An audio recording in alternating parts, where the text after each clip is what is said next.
¿Por qué es necesario un sistema de calificación? Bien, nosotros hemos estado pensando inclusive en cambiar la nominación de calificación por clasificación. En realidad el cambio es porque calificación siempre te da la idea de que es algo previo y clasificación nos quedaría más del estilo de lo que queremos hacer, que es más de recomendación, más orientación, donde hablamos sí de formación de ciudadanía, de responsabilidad de los padres, nos da un concepto mucho más completo de lo que buscamos desde el INAU. ¿Y qué es lo que buscan exactamente? Lo que buscamos es no tener un fiscalizador, un controlador, ¿verdad?, sobre cada sistema o sobre cada espacio donde se emita una película, sino que por el contrario exista de alguna forma lo que llamamos la corregulación o la autorregulación observada, donde cada productora traiga su diseño de calificaciones. En algunos lugares se va a poder aceptar, en otros espacios de repente no, pero sí tener ese sistema de control posterior, ya sea por denuncias de los espectadores, o sea por denuncias de oficio, o sea por voluntad propia de INAU, donde hay una película que no tenemos referencias, no tenemos nada, de que directamente no haya monitoreo, sino que específicamente se clasifique. Pero que el sistema en realidad otorgue otro tipo de garantías y otro tipo de desarrollo para la ciudadanía. Pero perdona que te diga, pero si una película puede llegar a cartel y no tiene ninguna calificación hasta una denuncia, ¿cuál es el tipo de garantía que le pueden dar a un padre a la hora de ir a ver un espectáculo público?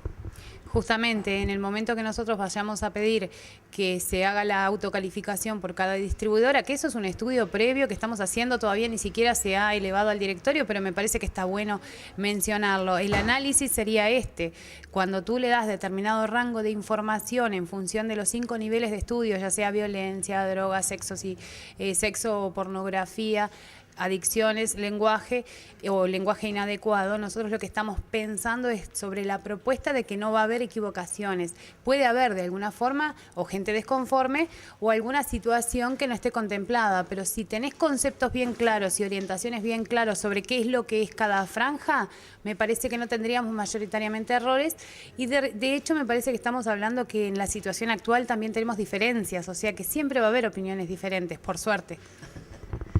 ¿Cuál es la diferencia entre las diferentes edades y cuáles son esas edades? Actualmente lo que tenemos para cine exclusivamente es autorizado todo público, autorizado para mayores de 6, autorizado para mayores de 12 años, de 15, 18 años y en general los que son R18, que estamos hablando no solamente de contenidos pornográficos, sino también de aquel contenido especialmente prohibido, por lo morboso, por lo violento, son películas muy estrictas. Un ejemplo podría ser, creo que es House, una de las películas que salió a R18 y ya es bastante antigua. Después, los otros criterios tienen que ver más que nada con la posibilidad de los niños o adolescentes de hacer un proceso de ese tipo de películas con respecto ya sea a la violencia o más que nada a las temáticas que recién nombramos. Pero no tenemos una categoría específica que en este momento nos esté hablando, por ejemplo, de las situaciones que están más naturalizadas. Cuando hablamos, por ejemplo, de puntuar discriminación, cuando vienen películas del exterior, generalmente no tenemos un ajuste a nuestras normas, porque es una norma relativamente nueva, o sea que estaríamos hablando que hay que establecer criterios nacionales para clasificar algunas películas. ¿Hay algún problema a la hora de la distribución dependiendo de la calificación o en realidad eso no tiene nada que ver a la hora de la cantidad de pantallas que llega o los medios por los cuales se da a conocer, más allá de, por ejemplo, un horario en el caso de que sea la televisión? En ese caso para nosotros es independiente, totalmente independiente del sistema de clasificación, sí. Pero ¿cuáles son las restricciones? ¿Hay esas restricciones o no sé qué quiere decir independiente exactamente? Claro, para nosotros es independiente de la taquilla que pueda tener una película y en televisión lo único que tenemos como restricción es el horario de protección, que comienza cuando se inician los canales de aire en nuestro país y 21:30 culmina hasta hoy, hasta ahora y hasta la aprobación de nuevas normas que están previendo un cambio hasta las 22. Por lo que veo, el sistema es bastante flexible y hasta bastante reactivo, a diferencia de proactivo, porque no se hace antes de que llegue la película a los cines. ¿Eso vos lo ves como algo positivo o realmente pasa porque no hay el suficiente personal como para cubrir todos los espectáculos públicos o los cines? Son realidades bien diferentes y creo que está bueno para aclarar que en este momento no se está haciendo así, sino que en este momento van 3 calificadores a una función previa generalmente, o tratamos siempre de que sea una función previa. Eso depende de las distribuidoras que traen a calificar con el tiempo suficiente. Lo que se está tratando de prever es un sistema que dé garantías para niños y adolescentes, que otorgue de alguna forma mayor posibilidad de resolución a los padres, y de otra forma también que le dé autonomía a los cines, ¿verdad? Estamos hablando que hay una explosión de material desde algunos años al día de hoy, y que la lógica no es la calificación previa, sino que el contrario. La lógica vendría a ser en nuestro país de que todo funcionara, en nuestro país, en todo el mundo, que todo funcionara desde la calificación de cada una de las distribuidoras. Después se verá si habrá que hacer ajustes o no con cada una de las películas. Comúnmente se dice que al día de hoy la sociedad está completamente en la quiebra, más que nada moralmente, por el hecho de que muchos de los mensajes que se dan a través de los medios masivos como que están afectando, y capaz que los niños empiezan a hacer las cosas que ven en la televisión o en los cines. ¿Eso realmente pasa, o qué es lo peor que puede pasar si, por ejemplo, un niño de 9 años ve una película que supuestamente no es apta para mayores de 18 años? Mi pregunta es, ¿qué es lo que están tratando de evitar al tener estas calificaciones? Bueno, justamente cuando vos decís qué es lo que puede afectar, son diferentes. Cualquiera de las situaciones que pueda preverse que sea para mayores de 18 años puede afectar de forma diferente, e inclusive según el niño. No podemos generalizar, y no podemos generalizar ni siquiera en las edades. Hay niveles de madurez que de repente para un niño de 7 años o de 6 años sus padres resolverán en función de, más allá de la educación, lo que puedan creer conveniente para que ese niño vea. Yo creo que si hablamos de violencia o hablamos de situaciones no bien resueltas con respecto a adicciones, o de una resolución diferente, porque estamos hablando de ficción, estamos hablando de una película, justamente lo que nos está mostrando es ficción. Entonces, de alguna forma las edades tienen que comprender, cuando uno va a llevar a su niño, a su hijo, a su adolescente a ver una película, tiene que ser capaz de comprender cuál es esa resolución y que realmente estamos hablando de ficción. La protección, en realidad cuando el INAU se plantea la protección, es de que todo lo que pueda ver o entender no resulte perjudicial, y allí la gama es sumamente amplia, porque tiene que ver de lo que vea, de lo que entienda, y además de lo que su padre o su tutor o el responsable le pueda organizar, ¿verdad? También de esa película, porque también uno cuando va a ver algo con sus hijos lo comenta, lo comparte, y tiene que ver muchísimo cuál es la palabra de los mayores. Por lo tanto, allí el combo es completo, y hay que complementar lo que es la educación también de los padres, lo que es la adaptación de los medios a las calificaciones según nuestro país, y lo que es también lo que los niños pueden llegar a entender de esa película, que muchas veces los chicos hacen una formación personal que los adultos no logramos comprender o no logramos ver. No siempre es desde el adulto hacia el niño.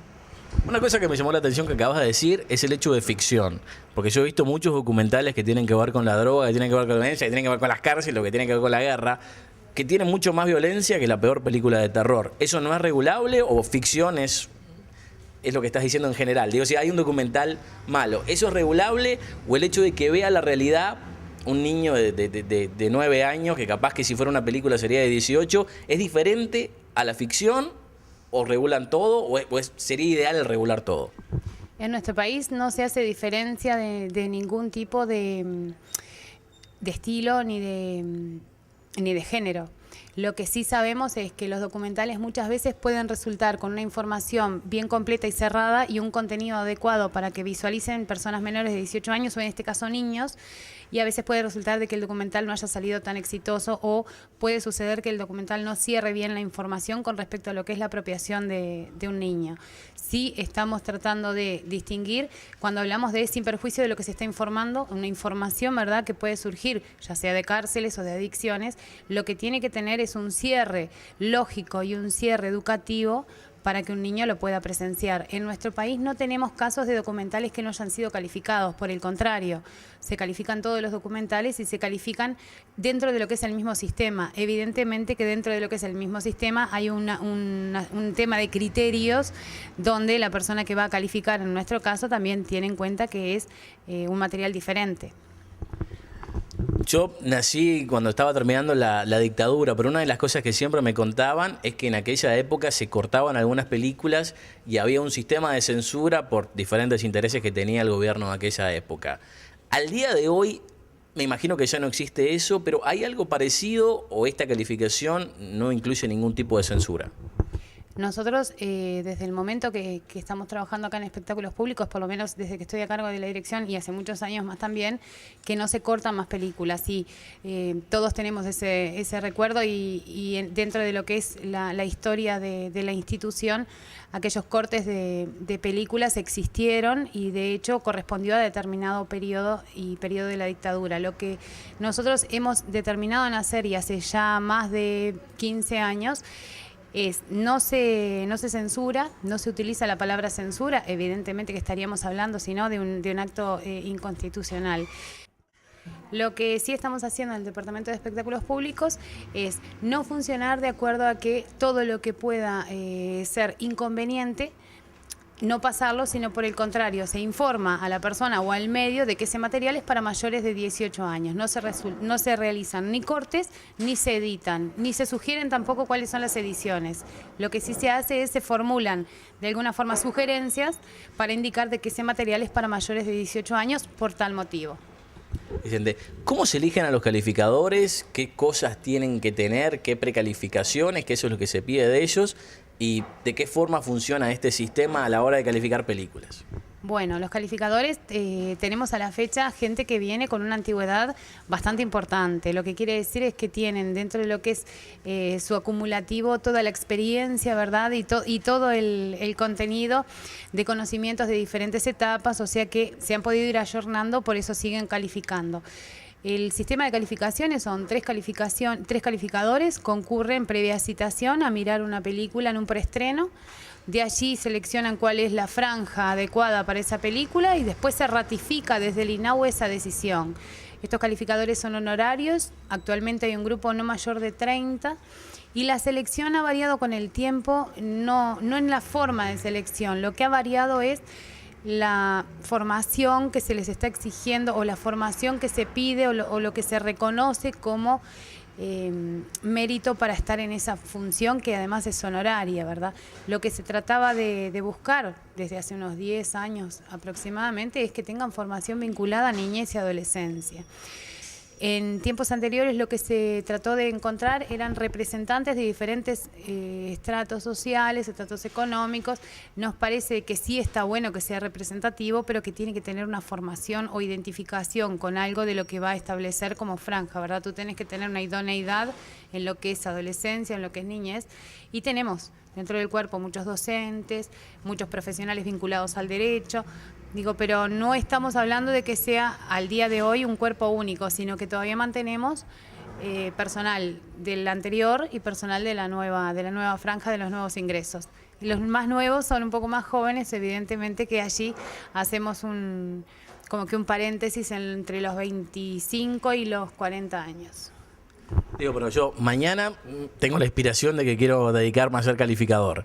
¿Qué es lo que tengo que tener antes de serlo? O como vos decís, tienen diferentes personas de diferentes estratos y medio que van buscando a la persona que necesitan, o mismo por el ser horario, medio que agarran al que venga. No, estamos con poco número justamente por eso, porque no se agarra el que venga y generalmente lo que se pide es que tengan formación vinculada a lo que es docencia, formación reconocida y comprobable, ¿verdad?, que tiene que ver con haber trabajado con niños y adolescentes en ámbitos sobre todo de formación. Y sí tenemos de repente selección de psicólogos, psiquiatras, mucha gente vinculada al INAU, gente que inclusive se ha jubilado de INAU, de algunos departamentos técnicos, pero actualmente está cerrada la lista de ingreso hasta que no se haga una redefinición. Nos parece que eso que justamente tú decías, hay pocos, pero gente que se ha ido desarrollando de alguna forma en lo que es la tarea y se ha ido profesionalizando. ¿Qué regulación hay a la hora de que una persona va al cine y quiere entrar a una película? ¿De qué forma evitan o de qué forma tratan de hacer valer esas calificaciones que dan, sobre todo con lo que tiene que ver con la edad? Allí el primer umbral están las boleterías. No está a cargo del INAU, por supuesto que está a cargo de las empresas. Después tienen un segundo chequeo que tiene que ver con la persona que le permite los ingresos a las salas. Y sí, el control de INAU actúa sobre la gente que está dentro de sala. Nosotros no actuamos el cuerpo inspectivo, el cuerpo fiscalizador, que es un cuerpo diferente al de calificadores honorarios, ¿verdad?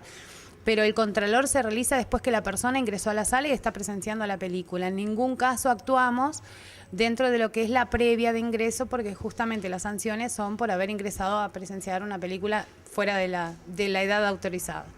Excelente. Uno de estos reguladores o personas que están fiscalizando van a una película de menos de 18 años, ven a un niño de 12.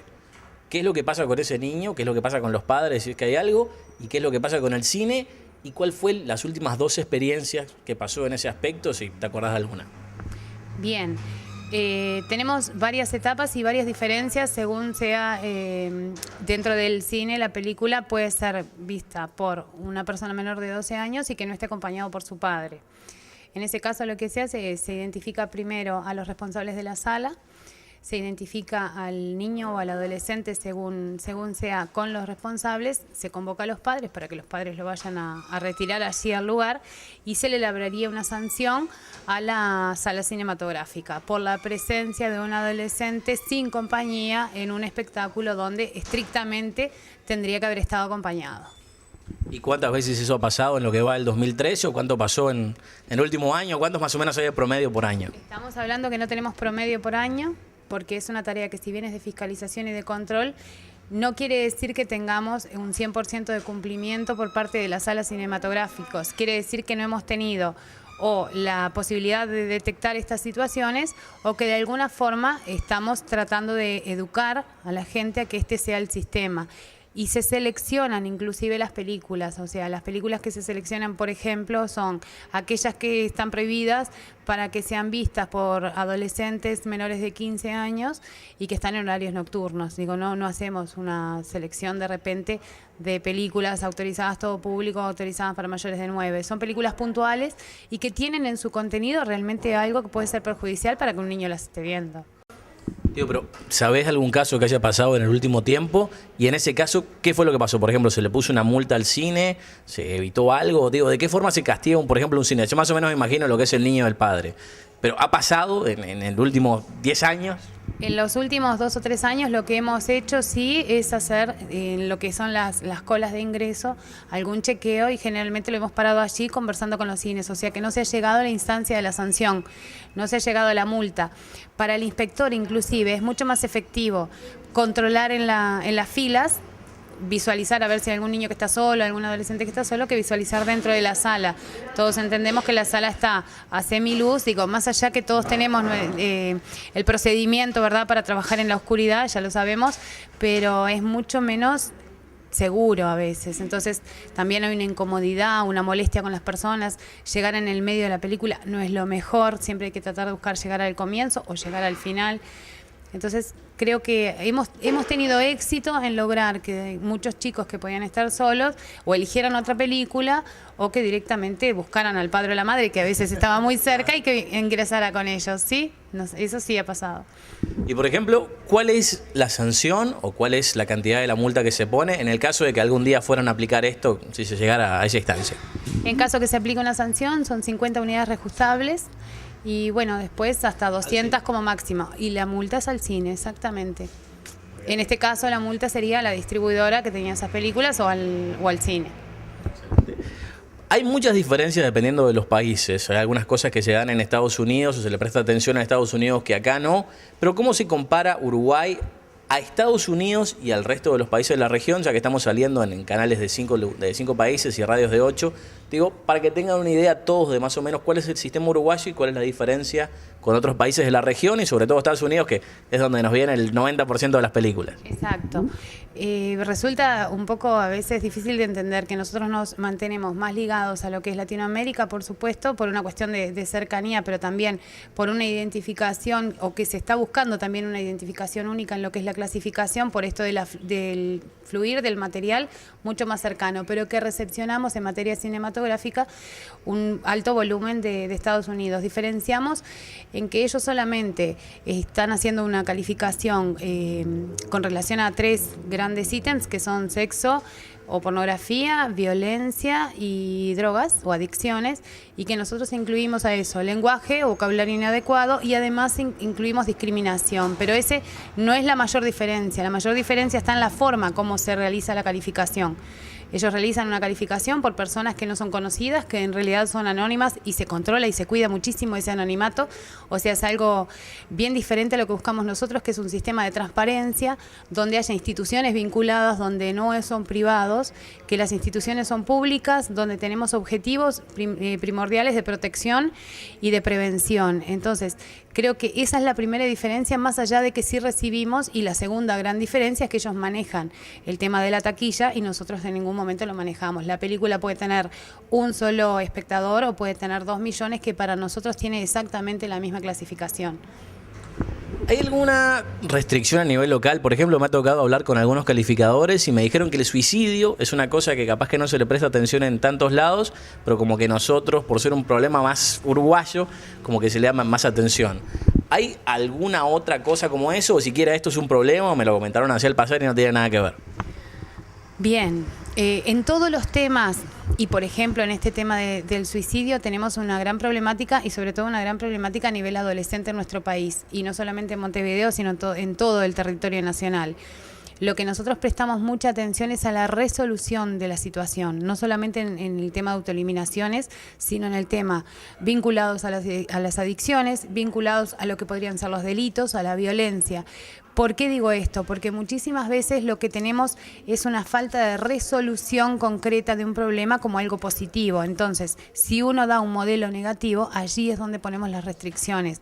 O si no hay una razón aparente, donde después el niño o el adolescente puedan comprender que desde eso puede haber algo positivo. Es muy difícil para analizar. La tarea de un calificador tiene que ver más que nada con lo que es una herramienta de protección, donde lo que tú estás viendo no lo disfrutás, sino lo que lo estás analizando desde principio a fin. Es bastante complejo, pero sí, en realidad el suicidio ha sido uno de los temas donde mayoritariamente han puesto énfasis, porque es un problema que nacionalmente, internacionalmente también, pero a nivel nacional está con números elevados. En Estados Unidos están las 9 palabras prohibidas famosas que hizo George Carlin, que hay cierto número que se puede decir en las películas y de eso depende de la calificación. ¿Acá se va más bien al tono de las películas o se cuenta las palabras como hacen allá? ¿Y cuáles son esas palabras que no se pueden decir? Le vamos a poner un blip. Claro, acá nosotros no tenemos palabras específicas, sino que se trabaja sobre el contexto.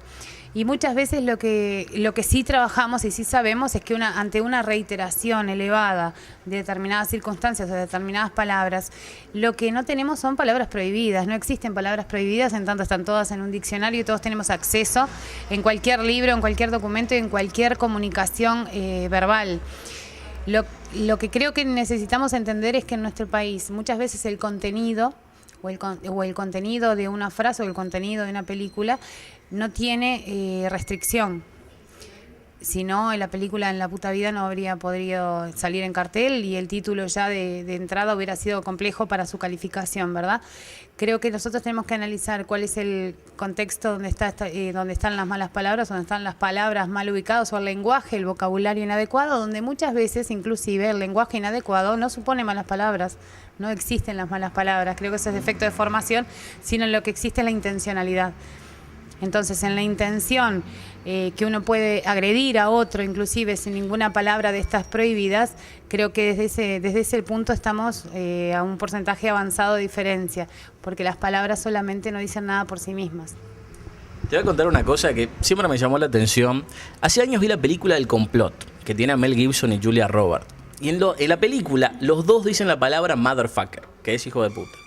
Pero cuando le hacen el subtitulado, a Mel Gibson dice hijo de puta, y cuando Julia Roberts lo dice, ¡ay caray! ¿Eso tiene que ver con la calificación? ¿Tiene algo que ver con una cosa sexual o tal vez hasta de discriminación que hay contra la mujer? ¿Eso se hace acá o se hace a nivel internacional a ver cuando se traduce? ¿O en realidad capaz que al que lo estuvo traduciendo le cayó mal o le gustaba Julia Roberts y lo cambió? Digo, ¿hay alguna guía en lo que tiene que ver con eso? Bueno, justamente cuando nosotros leemos o analizamos o calificamos, los subtítulos ya vienen incluidos y eso debe tener que ver con alguna orientación específica que se le dio a la subtitulación. Coincido contigo, sí, en que las películas subtituladas muchas veces no tienen una traducción perfecta, pero tampoco se hacen las traducciones en nuestro país o el subtitulado. Pero es real. Otra cosa que también ha cambiado en lo que tiene que ver con discriminación es todo lo que tiene que ver con la homosexualidad. Yo me imagino que hace 20, 30 años había cosas que son completamente prohibidas que eran completamente prohibidas y al día de hoy ya hasta se pueden casar y están hasta casi que fomentando que cada vez haya más ese tipo de cine. ¿Cuáles eran las cosas que se prohibían antes y cómo fue el proceso para que eso dejara de ser prohibido y qué todavía es prohibido en ese aspecto? Y te la agrego una más. ¿Algo tiene que ver el contexto religioso que se le pueda poner a eso o es algo que no pesan a la hora de la decisión? Para nosotros no debería pesar el contexto religioso, en tanto los calificadores, cada uno igual dentro de lo que es su subjetividad, tenemos claro que puede llegar a incidir, ¿verdad? Pero desde que tenemos una ley y una normativa para respetar, nosotros no podemos hacernos cargo de ningún tipo de discriminación. Sí se puede decir que en nuestro país ha sido difícil de calificar, sobre todo no por el tema del cuerpo inspectivo, porque no teníamos antecedentes o no había nada como con qué comparar. Pero creo que no hemos escatimado en ese sentido intención de mejorar, intención de trabajar. Y sí, me parece que es la misma evolución que tenemos que tener en relación a las adicciones, en relación a la violencia, en relación a todos otros temas que se han venido planteando, o en relación, como hablábamos recién, al suicidio. No creo que un cine específico o particular, estamos hablando de un cine autorizado para niños y adolescentes. Sí me parece que lo que no tenemos que tener es la hipocresía, ¿verdad?, de creernos una cosa, decir y hacer otra. Pero como institución responsable, nosotros sí debemos decir de que se respetan los derechos de todos. ¿Qué cosa, por ejemplo, como te decía, era prohibida hace 40 años en lo que tiene que ver con el homosexualismo específicamente y al día de hoy ya no pasa y todavía quedan algunos vestigios de eso o como que ya piensan que erradicaron todos? Bueno, hace 40 no te puedo decir qué es lo que se prohibía.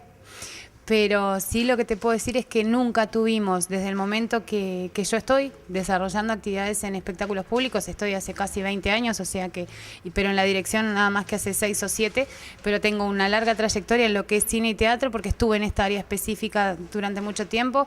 No hay exclusivamente cosas prohibidas. Acá es donde se apela al criterio y a la subjetividad o a la objetividad necesaria de cada uno de los calificadores. Yo creo que por eso de allí, de esa combinación, es que no han salido malos productos o no han salido muy malos productos en relación a las calificaciones, pero no existe absolutamente nada preestablecido que se diga esto es para mayores o esto no puede salir. O sea que básicamente la persona que vaya a ver esa película, capaz que son 2, 3 calificadores, a mí me ha tocado estar hasta con uno, si tiene un mal día y él establece algo, dependiendo de esa decisión y dependiendo de ese mal día, va a quedar esa calificación hasta que el primer padre se queje en el caso de que se queje. Bueno, eliminemos el mal día. Claro, eliminemos el mal día porque más allá de que sea una calificación honoraria, todos ellos lo toman con mucha seriedad, por supuesto, por eso siguen desarrollándose como calificadores.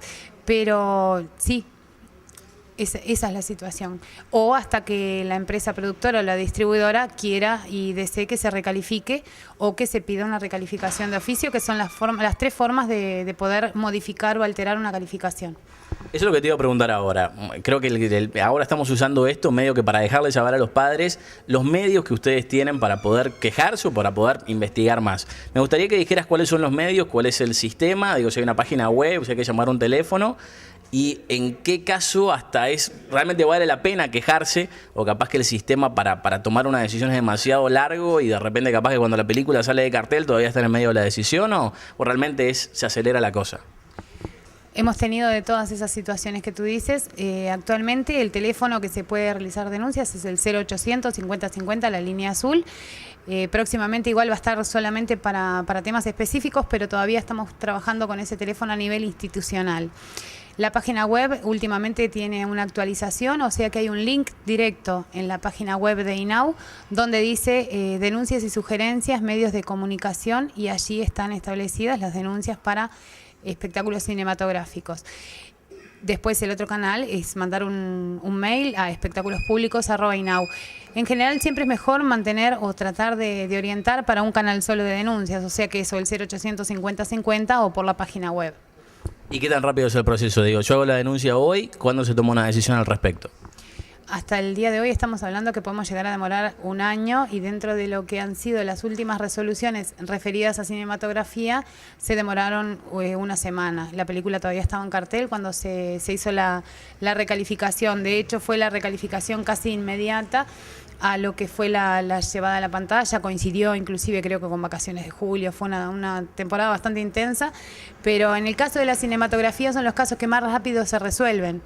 Y en este caso, fundamentalmente, la denuncia que nosotros siempre pensamos que los montevideanos estamos más acostumbrados a denunciar, no, la denuncia provino del interior, se resolvió sí en lo que tiene que ver con menos de una semana, y pensamos que no tenemos tantas denuncias por eso mismo que tú decís, que no todo el mundo conoce los canales.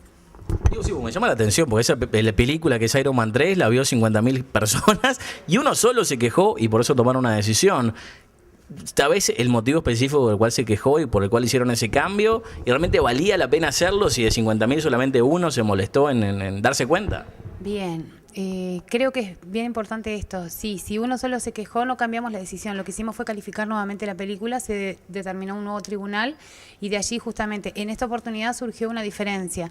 No quiere decir que todas las veces que hemos pedido recalificación por cualquiera de los tres métodos no haya salido la misma. Estadísticamente tenemos un 50 y un 50, o sea, la diferencia es mínima con respecto a las películas que salen y quedan calificadas igual. ¿Existe algún escenario en donde se podría dejar la decisión solamente en el caso de los padres, o ustedes se ven como un ente regulador o como una guía? Pero, o sea, una de las cosas que más se habla en Estados Unidos es que vos tenés la decisión de aprender a apagar la tele o hacer eso. Y como que vos tenés que guiar a tus hijos, y el gran cuco es el FCC, por ejemplo, que está diciéndole a la gente que haga o no haga cosas. ¿Vos creés que es posible que exista responsabilidad sin este tipo de ente regulador, o es algo imposible, o simplemente son una guía y realmente la decisión está en los padres? Y para nosotros es el complemento, ¿verdad? Un ente regulador con una guía. Lo que hay que saber es dar las guías apropiadas y que la ciudadanía se apropie realmente de esas guías. En ese diseño tiene que estar el manejo de buenas decisiones, o de las decisiones, no siempre de repente van a ser buenas. Creo que no sería en este momento lo más afortunado pensar en que no podríamos tener un sistema de control. Todavía estamos manteniendo los sistemas de control, porque si tú estableces un buen sistema para que funcione con normas de orientación, igualmente hay que tener un órgano de contralor, porque en algún lugar puede llegar a sugerirse la falta o la excesiva libertad o la falta de controles. O sea, que eso no quiere decir que sean los dos extremos, sino que por el contrario van a convivir las regulaciones con los controles, con la posibilidad de generar cada vez más unas mejores decisiones. Excelente, te agradecemos mucho y muchísimas gracias por estar acá en el programa. Bueno, muchísimas gracias a ustedes.